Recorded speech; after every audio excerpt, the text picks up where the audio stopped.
मायापुरी नाम का एक गांव था। उस गांव में सुमित्रा, उसकी बेटी लता और उसका बेटा सोहन रहते थे। सुमित्रा और उसकी बेटी लता बहुत गुस्सैल वाले होते हैं। पूरा गांव उन दोनों माँ बेटियों से परेशान रहता था। सोहन अच्छी जॉब करता था और वहीं उसकी बहन लता दिन भर माँ के साथ लोगों की चुगलियाँ करते रहती थी। एक दिन सोहन की शादी की बात करते हैं। सोहन बोलता है, माँ जैसे आपको ठीक लगे। वह दूसरे गांव अपने बेटे की शादी कर देती है। उसकी बहू बहुत गरीब होती है। उस बेचारी के माँ बाप की मौत हो चुकी थी। सीता बचपन से ही अनाथ थी। उसके पड़ोसियों ने उसे पाला था। शादी होने के बाद लता और उसकी माँ दोनों ही परेशान करते थे। घर का सारा काम काज उसी को करना। जब से सीता शादी करके इनके घर आई थी तब से लेकर यह दोनों माँ बेटी ना ही घर का काम करती और ना ही बाहर का। और सुमित्रा अपने बेटे के आते ही झूठा काम में लग जाती। उसका बेटा बोलता, माँ तुम क्यों काम कर रही हो? सीता घर का काम संभालेगी। उसकी माँ बोली, बेटा आजकल की लड़कियाँ कहाँ ही कहना मानती है। यह बोलकर वहाँ से सुमित्रा चली जाती है। सीता अपनी माँ और ननद से परेशान हो गई थी क्योंकि उन दोनों माँ बेटियों ने सीता का जीना मुश्किल कर दिया। सीता ने सोचा, मैं सोहन से बात करती हूँ, लेकिन अगर मैं बात करूँगी सोहन ने भरोसा नहीं किया तो क्या होगा? कहे मुझे घर से बाहर ना निकाल दे। मैं ऐसा अनाथ हूँ, कहाँ जाऊँगी, क्या करूँगी? यह बोलकर सीता मन ही मन रोने लगती है। एक दिन सीता की सास सुमित्रा उसके कमरे में गई और बोलती है, मेरी बेटी को लड़का देखने के लिए आने वाला है।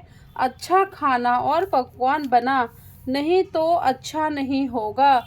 सीता बेचारी सारा खाना और पकवान बनाया। जैसे ही मेहमान आए उसने मेहमानों की अच्छी खातिर की। वह मेहमान यह देखकर खुश हुए और शादी के लिए तैयार हो गए और बोले, सुमित्रा जी जैसी आपकी बहू है हमें भी ऐसे ही बहू चाहिए।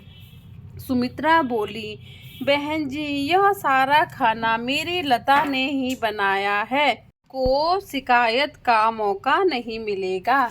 यह सब सुनकर मेहमान वहां से चले जाते हैं। जैसे ही मेहमान गए तो सुमित्रा बोली, क्या जरूरत थी तुझे मेहमानों के सामने अच्छा बनने की? ऐसा बोलकर उसका हाथ जला दिया। उतने में सोहन आया। बोला, सीता कैसे चोट लग गई? सीता ने बोला, जी मैं खाना बना रही थी, जल गया। फिर सोहन ने सीता के हाथों पर मलहम लगाया। सीता बिना माँ बाप की बेटी। उसने सोचा शायद ससुराल में अच्छे माँ मिल जाएगी, लेकिन सीता की बदकिस्मती, वह ख्वाब पूरा नहीं हो पाया। फिर लता की शादी हो जाती है। लता की शादी होने के बाद सुमित्रा का व्यवहार सीता के लिए और बुरा होता चला गया। एक दिन लता का फोन आया। वह बोलती है, माँ यह लोग मुझसे काम करवा रहे हैं, मैं नहीं करूँगी, आप मुझे यहाँ से ले जाओ। सुमित्रा, रुक बेटा, मैं तेरे ससुराल आती हूँ। सुमित्रा लता के ससुराल गई और लता की सास से बहस करने लगी। लता की सास ने बोला, तुम्हारी बेटी को तमीज नहीं है, ना ही घर का काम करती है और ना ही बड़ों की इज्जत। सुमित्रा बोली, छोटी है, बाद में समझ जाएगी। यह बोलकर लता के ससुराल से वापस आ जाती है। सुमित्रा को यह देखकर बुरा लगा कि उनकी बेटी के साथ गलत हो रहा है। कुछ दिनों के बाद लता का दोबारा फोन आया और लता बोली, माँ, इन्होंने मुझे परेशान कर दिया है। मैं खाना बना रही थी तो मेरी सास ने मेरा हाथ जला दिया और घर का सारा काम करवाते हैं। मैं क्या करूं? सुमित्रा और सीता, उसका बेटा, तीनों लता के घर गए।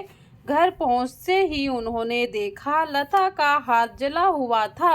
सुमित्रा लता की सास पर चिल्लाई, बोली, मैं पुलिस को बुलाती हूँ, तुमने मेरी बेटी के साथ गलत किया है। उतने में लता की सास बोली, यह खाना बना रही थी, जल गई। आता जाता तो कुछ है नहीं, तुम्हारी बेटी का हाथ गलती से जल गया और तुमने जो ना जानबूझकर अपनी बहू सीता का हाथ जलाया, तब तो तुम्हें दुख नहीं हुआ। दूसरों की लड़की के साथ गलत किया, वही तुम्हारी लड़की के साथ हुआ तो यह कैसे गलत हो सकता है?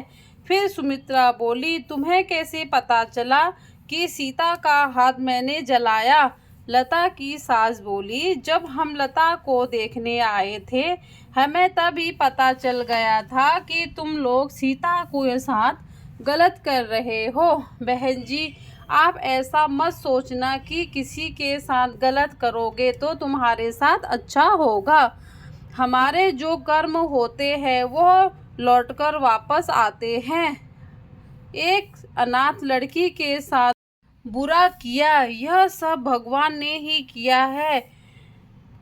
बुरे कर्मों का बुरा नतीजा ही होता है। सोहन को सारी सच्चाई का पता चला। उसने अपनी बहन और माँ को बहुत खरी खोटी सुनाई और बोला, अच्छा हुआ लता के साथ तभी तुम्हें पता चला कि दूसरों की बेटी को परेशान करना क्या होता है। फिर सुमित्रा और लता ने सीता से माफ़ी मांगी और बोला, माफ़ कर दो, हमसे बहुत बड़ी गलती हो गई है।